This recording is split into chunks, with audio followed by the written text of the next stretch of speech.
Welcome to Storytelling Time, and I'm your host, J5A. I have put together a collection of different urban and minority stories. These stories will be told by random people from the streets in different cities, and also stories from some friends and family. So thank you for joining me, and now for Storytelling Time.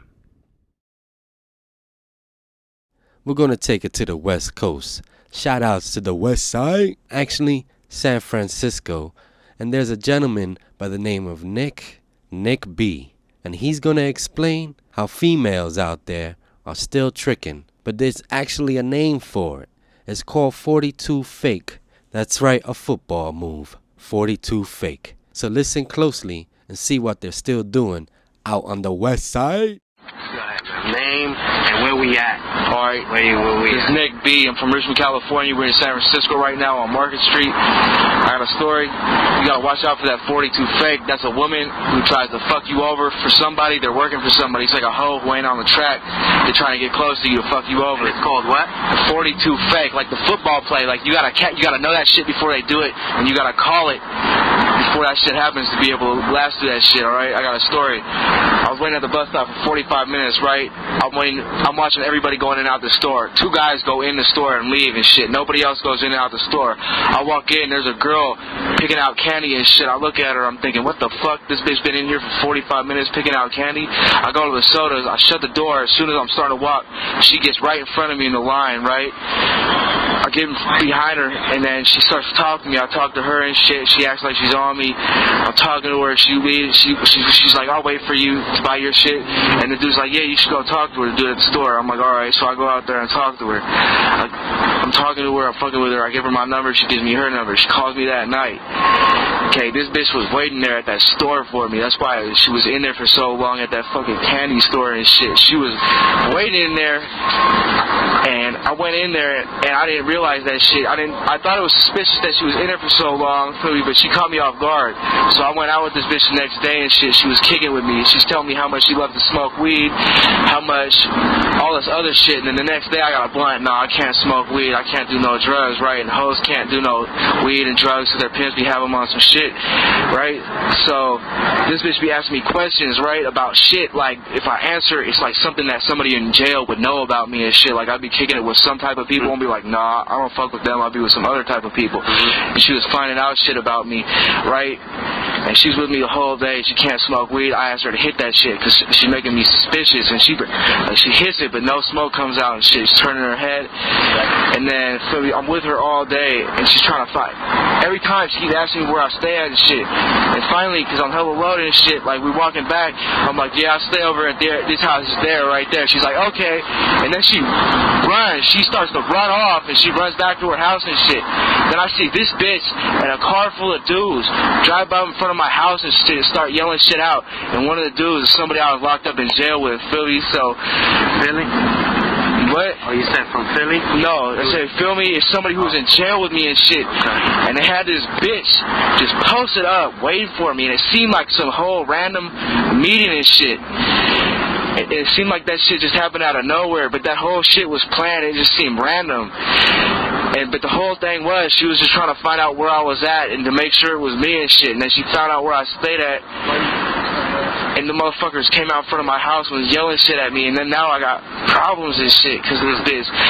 So basically the story is, there's bitches out there. It's called 42 fake. It's a football play. Because you got to realize, you got to start to learn, like when bitches start asking suspicious questions, or if they say they do one thing and then you try to get them to do it and they're like no, or they change their story up a lot, or they got weird ass shit happening, like you got to test them and you got to try to catch them in a lie, because they'll be like, that's my brother and shit, I'm talking to my brother, I'm talking to my friend and shit, because they'll always be on the phone too. Every 10 minutes this bitch was texting somebody, because you got to keep in touch with that dude, right?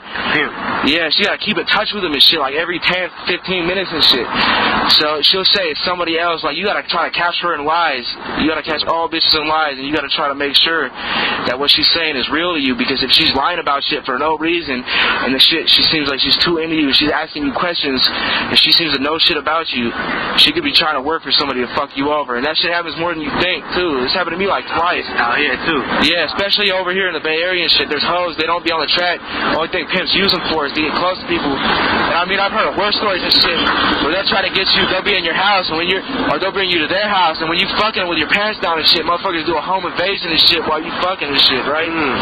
That's a 42 fake. Yeah, alright. 42 fake. Yeah. And what was your name again? Nick. Nick. Alright, Nick. 5 man. Yeah, down in the 305. You know they love to speak their mind. So this next clip, we're gonna stick with Corey. Cause Corey, regardless of the Million Man Mob, they still about that peace in the hood. Now take a listen. I'm saying, like, you know, down here, you know, you got to be careful where you at, you know what I'm saying? What we really need to start doing, we need to bring that peace in the hood back, you know what I'm saying? I done seen too many young niggas die, man, headshot wound, man, you know what I'm saying, in them projects, man, you got to be careful over there, man, it's like real crazy, man, you know, I'm glad to still be surviving, man, because how crazy it is in Miami, man, you know what I'm saying? Little niggas dying back to back for no reason, ain't about no money, it's about girls, you know what I'm saying? You niggas need to stop that, man. All them female rule the world, man. Y'all gotta let them be, man. Y'all niggas gotta get them that money, man. All that killing for no reason, man. Y'all need to stop that, man. I'm trying to raise my kids, man. I love them, man. You know, y'all need to stop that, man. Peace in the hood, man. For real. Love y'all boys. And now for this next story. It's from a gentleman by the name of David. And he's from Atlanta, Georgia. He's a truck driver, and he's going to tell a little story about while he was at a truck stop and some lock lizard tried to go up and talk to him. And for those that don't know what a lock lizard is, it's a truck stop whore. Now check it out. You know, I don't fuck around with lock lizards. I had one down in Texas here recently. They come up, I was sitting in a truck stop doing my paperwork, I was ready to leave, and this chick comes up to the truck and I tried to ignore her, but anyhow I ended up putting down the window and she asked me if I had a couple of bucks that she could have, and I told her no. And so anyhow she asked me if I had nail clippers.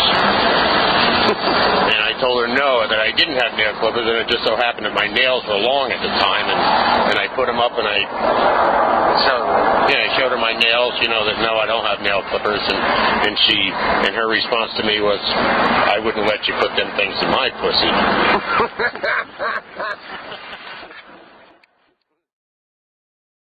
I have ran into a gentleman that goes by the writing name King 157. And actually, 2 hours prior to talking with him, he had just finished a piece 2 blocks away. I went, checked it out, and the piece was awesome. So I started talking to him, and he was telling me a story on actually his vision that he had when he was a little boy rocking big pieces. So listen to this gentleman talk about the graffiti scene, and he's a very talented man. King 157. Check it out. Where are you from and where we at? Yeah, we're on 6th and Howard right now in the city. 6th Street and Howard Street, they're like busy streets in Frisco. And I write King 157. I'm from San Jose, California. And I've been writing ever since I was little. And so, you want me to tell you a story? This is a pretty good story. Is every time when I was little, I always wanted a vision of rocking a piece or a burner on the main street. And a lot of fools in Frisco or any big city, they just take it for granted. They just do a little piece and that's it. I'm trying to how would you say? I'm trying to inspire people, and also I'm just trying to crush everybody.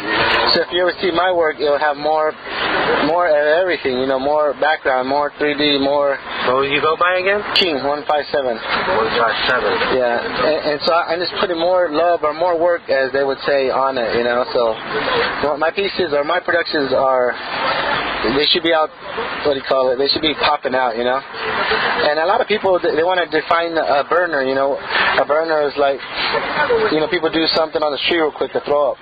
Eventually you're trying to get to what we're doing right now, like masterpieces, you know. That's where that word piece comes from halfway of a masterpiece. And so what I'm trying to display is there's a place and time to do quick shit, and right now I'm just trying to, you know, this is like a permission spot, you know. We don't actually got documents, but you know, we've been painting this wall so long they just think we have it, you know. And how long has this place been here? I would say like 10 years or something. But the first 5 years they had only certain artists painting on it, and then it stood forever. So I always wanted to rock that piece. And like I said, I'm from like an hour away from Frisco. Where is it? San Jose. Oh, San Jose. Okay. Yeah. And so it takes a lot of energy to come out here, you know. I'm like broke, no gas, no food, no nothing, you know. So I try to make time while I got here, you know. Like I'm just trying to do a lot of work. And some fool stole these panels I did, so that's why I'm refixing it. Okay. Like I did the girl and my piece already, and they pulled it off the wall. So a few times they've been doing that. So I'm trying to. Now I'm not trying to do something, a lot of crazy stuff today, because I already did another piece. I don't know if you saw it, but at the light, it's a big ass wall I just finished like 2 hours ago. Okay. So right now I'm trying to finish this wall and then go start another wall. I'm just trying to show all these young kids or young toys that this old man can still get down, you know what I mean? Like I did 3 big ass pieces, and these fools do like a piece a week, you know what I mean? I like it you use that word, these toys, because that's back in the age that was really big. Yeah, and a lot of people with a toy, you know. A lot of people don't understand that part. I was like, you could be in the game for a long time, and if your shit didn't come correct, you're still a toy, you know. That's the category, and you should give it up, like do something else, whatever. And so I just really I love to paint. I wish I could make a job out of it, or as they say, I wish I could paint forever. That's like wishful thinking. That's what's up, man.